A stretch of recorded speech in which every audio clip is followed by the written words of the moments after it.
How to add Stripe payment method.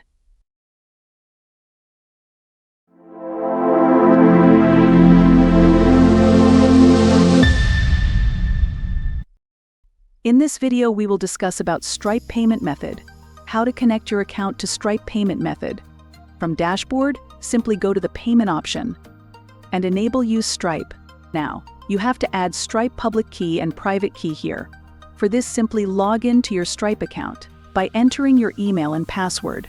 Now click on Developers, and then click on API Keys. Here is your public key and private key. Publishable key is your public key and secret key is your private key. Now simply add your Stripe public key here and your Stripe private key here. Now click on Add, and it's done. Your Stripe payment method have successfully added. This tutorial video was all about adding Stripe payment method